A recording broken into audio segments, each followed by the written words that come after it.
In this video, I'm going to teach you how to get to OneDrive settings. If you find this video useful, be sure to like and subscribe, and let's get right into it. To begin, you'll want to take a look at your screen and locate the system tray.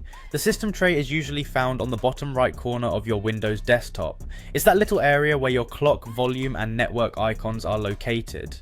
If you can't see the OneDrive icon right away, you may need to click on the small upward facing arrow, which reveals more icons. This is where the system tray holds those little utilities running in the background, including OneDrive.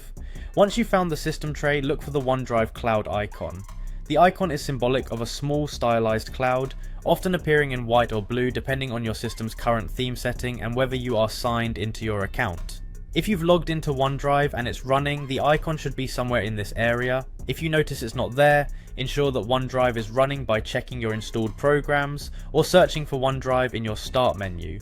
Now that you've located the OneDrive icon, go ahead and click on it. This action will bring up a small window or a menu showing the current status of your OneDrive sync and other quick access options. It offers a snapshot of what's going on with your files, such as recent uploads or any sync issues that might need your attention. Within this window, find and click on the settings option.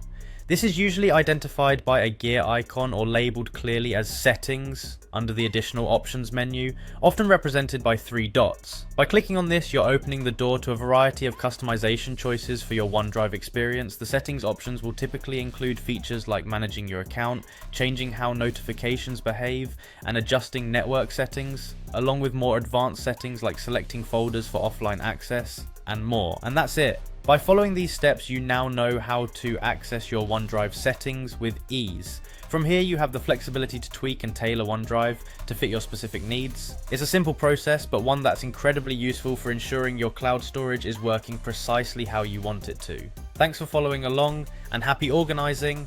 If you found this guide helpful, be sure to check back for more tutorials designed to make your tech life a little easier.